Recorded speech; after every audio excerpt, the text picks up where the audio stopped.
जो मालिक का नाम जपते हैं, उसकी भक्ति इबादत करते हैं, सिमरन करते हैं, वो आवागमन को खत्म करके निज धाम सचखंड अर्थात सतलोक को चले जाते हैं। प्यारे सज्जनों, आत्मा को सदियां गुजर गई हैं, काल के दायरे में घूमते घूमते पता नहीं कितना समय हो गया है आत्मा को परमात्मा से बिछड़े हुए। 84 लाख योनियों में चक्कर लगाते लगाते आखिर में ये मनुष्य शरीर मिला है। इसमें अगर भक्ति इबादत की जाए तो जन्म मरण के चक्कर से, दुख और परेशानियों से हमेशा हमेशा के लिए मुक्ति मिल सकती है। मालिक का नाम ऐसा मुक्तिदाता है जिसका कोई जोड़ नहीं। बड़ी हैरानी की बात यह है कि नाम लेने में किसी भी तरह की कोई तकलीफ इंसान को नहीं होती। चलते फिरते, उठते बैठते, काम धंधा करते हुए कोई जितना चाहे उतना नाम का श्रवण कर सकता है, ईश्वर की भक्ति इबादत कर सकता है, और जो जितना करेगा उतना ही सुख शांति के वो नजदीक होता चला जाएगा। इसलिए नाम का सिमरन करना बहुत जरूरी है। सिमरन और भक्ति इबादत तो आदिकाल से ही चली आ रही। हर युग में अगर आत्मा की कोई खुराक है तो वो है प्रभु परमात्मा का नाम, उसकी भक्ति इबादत। इसके अलावा न तो आत्मा के कुछ काम आता है और न ही सुख शांति दे सकता है। प्यारे सज्जनों, ईश्वर के नाम में बहुत शक्ति होती है। एक समय की बात है, एक गांव में गोपाल शास्त्री नाम का एक ब्राह्मण रहता था। वो बहुत ही धार्मिक था, इसलिए उसे गांव में बहुत सम्मान दिया जाता था। गांव के लोगों ने पास के ही एक गणपति मंदिर की पूरी जिम्मेदारी गोपाल शास्त्री को सौंप रखी थी। मंदिर वैसे तो काफी पुराना और प्राचीन था, लेकिन वहां पर लोगों का आना जाना बहुत ज्यादा होता था। लोगों की आवाजाही की वजह से उस मंदिर में दान भी बहुत बड़े पैमाने पर आता था। गोपाल शास्त्री पूरे दिन ही मंदिर में रहता, लेकिन उसके लिए उसके मन में किसी भी प्रकार की कोई शिकायत नहीं थी। वो अपने काम से बहुत ही संतुष्ट था। मंदिर के अड़ोस पड़ोस में बहुत से अच्छे अच्छे फल और फूलों के वृक्ष थे, लेकिन पूजा के लिए लगने वाला हार और बेलपत्री विनोद नाम का एक आदमी लेकर के आता था, और विनोद ने ये जिम्मेदारी बहुत समय से संभाल रखी थी। मुश्किल यही थी कि विनोद उस गांव में नहीं रहता था।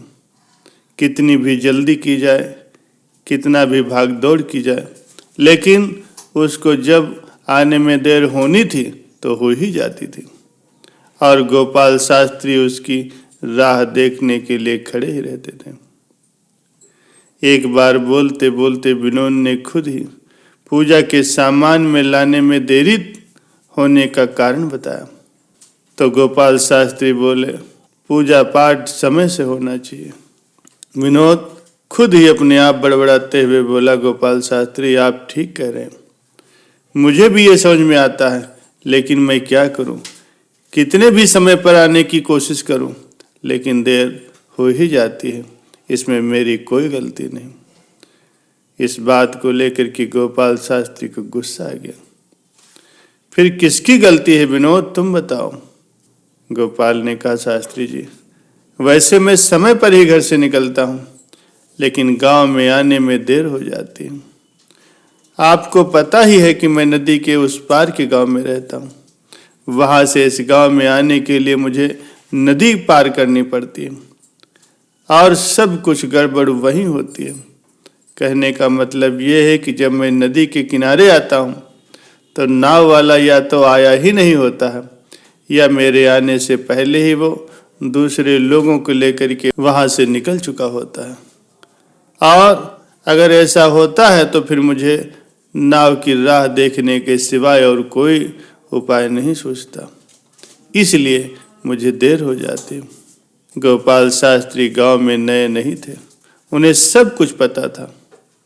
पूरे साल पानी के तेज बहाव से बहने वाली नदी को पार करने के लिए नाव के सिवाय और कोई रास्ता नहीं था। लेकिन फिर भी उन्हें विनोद की ये बात अच्छी नहीं लगी। उसको जाते जाते शास्त्री ने केवल इतना ही कहा, विनोद, ये भगवान का काम है। अरे भगवान का नाम जपते जपते आया करो। अरे राम नाम जपते जपते आओगे तो आसानी से नदी पार कर लोगे। अब विनोद ने ये सभी बातें गांठ बांध ली और चल पड़ा अपने घर की ओर। दूसरे दिन गोपाल शास्त्री पूजा की तैयारियों में लगने ही वाले थे कि विनोद हार और बेलपत्री लेकर के वहां पहुंच गया। ये देखते ही गोपाल शास्त्री हक्के बक्के रह गए। आज तक ऐसा कभी नहीं हुआ था कि विनोद समय पर आ जाए, लेकिन आज ऐसा क्या हो गया कि विनोद समय पर आ गया। शास्त्री जी ने विनोद से इस बारे में पूछा तो उसने कहा, शास्त्री जी, आप ही ने तो कहा था कि राम नाम जपते जपते आया करो, कभी देर नहीं होगी, तो बस मैंने वही किया। प्यारे सज्जनों, अब रोज ही विनोद राम नाम का जप करके नदी पार करके आसानी से आ जाता है। एक दिन गोपाल शास्त्री ने सोचा, कुछ तो गड़बड़ है, इस बात की खबर सरपंच को देनी चाहिए। लेकिन वो सोचने लगे कि नहीं, पहले कुछ दिन और रुक करके देखते हैं। लेकिन अब तो रोज ही विनोद समय से पहले आने लगा और पूजा भी समय से होने लगी। अब गोपाल शास्त्री ने इस बात को सरपंच के सामने रखा। सरपंच ने कहा, आप ही इस बात के बारे में विनोद से बात कीजिए। तभी शास्त्री जी ने सोचा कि शायद विनोद झूठ बोल रहा है या तो कुछ चमत्कार हो रहा होगा। तुरंत ही इस बात की पुष्टि के लिए उन्होंने विनोद से पूछा कि विनोद, तो राम नाम जप करके नदी पार करके आता है, मतलब तुम ये कैसे करते हो? विनोद की तरफ आश्चर्य से देखते हुए गोपाल शास्त्री ने कहा। लेकिन विनोद ने प्रसन्न मन से उनसे कहा, राम नाम का जप करते करते मैं नदी पर चल करके आता हूँ, और उससे ज्यादा मैं क्या कहूँ शास्त्री जी। शास्त्री जी ने कहा, फिर तुम डूबते नहीं? उसने कहा, नहीं। चलो फिर मुझे दिखाओ, मैं भी तो देखूं जरा। गोपाल शास्त्री ने तुरंत कहा। गर्दन हिला करके विनोद ने कहा, शास्त्री जी, क्या आपको मेरी बात पर भरोसा नहीं है? ये सवाल अब विनोद को भी परेशान कर रहा था। उन्होंने ही तो कहा था कि राम नाम का जप करके नदी पार करके आया करो। नदी के पास आते ही विनोद आगे बढ़ा। राम नाम का जप करते करते वो नदी पर चलने लगा।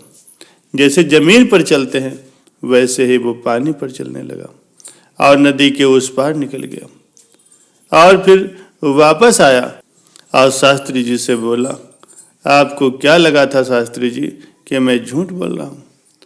शास्त्री जी तो एक ही जगह पर चिपक से गए। उन्हें तो यकीन ही नहीं आ रहा था कि ये कैसे हो रहा। फिर उन्होंने सोचा कि जो विनोद कर सकता है वो मैं भी कर सकता हूँ।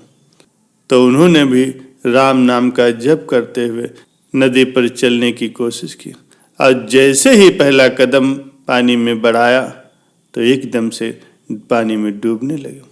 शास्त्री जी तुरंत ही जैसे तैसे पानी से बाहर आए। सर को खुजला करके वो सोचने लगे कि ऐसा क्यों हो रहा।